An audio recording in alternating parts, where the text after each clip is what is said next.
Now, still in the studio, I have Dr. Makhura from the Land Bank and Andre Botha from Agri SA to discuss land reform and rural development and the government's Green Paper proposals. So just start with you, Andre. I mean, in the proposal with the Green Paper, the government said it was going to do all of this land reform without threatening food security and without disruption. Is that possible?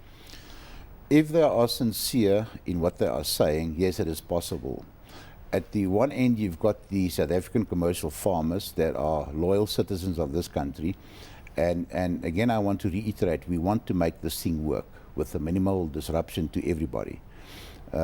If they are going to be reckless and threaten and keep referring to the past, then we will encounter some problems. So, Makhura, what threats do you see? I see in a normal transition or transformation, you'll have a gap as there's adjustment. So we may have the problem maybe of production like we experienced sometimes some few years ago, about 2007, 2008, when we even were a net importer. It was for the first time. But I think as time goes on, everyone, role players will adjust and understand that land reform is a social adjustment process, is meant to bring out equity and equitable access. And that, according to me, I think is something that maybe we just need to understand better.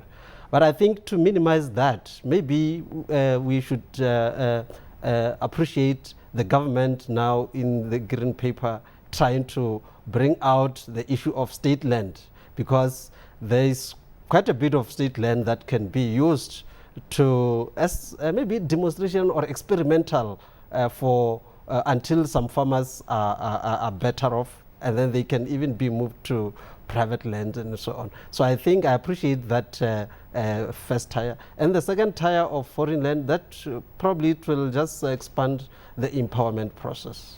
And Randy, we're just wrapping up now. I mean, what is your great fear, your greatest fear for this Green Paper? I don't think we really have fears. Again, the Constitution is a solid Constitution, and if need be, we will tackle the outcome of the Green Paper, which is a discussion document. We will give you our inputs. So let's see what happens when the Green Paper hits the table. And again, as responsible citizens, we will react on it. We will give you our inputs, and hopefully our inputs will be looked at by government. And by the time the white paper comes in, we all need ducks in a row, and we can achieve success. Dr. Makhura, what's your greatest fear with this whole process?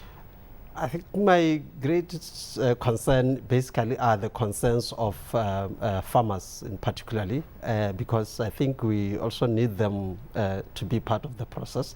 And I always think that there are three parties in this. Is the government, which is the primary leader, and then there are beneficiaries, and there are farmers who own land. And if these three groups can come together, I think the concerns will disappear. But now you see more about the concerns of the farmers, which needs to be addressed genuinely.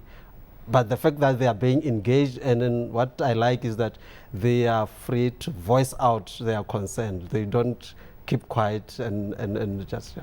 So for me, that is encouraging.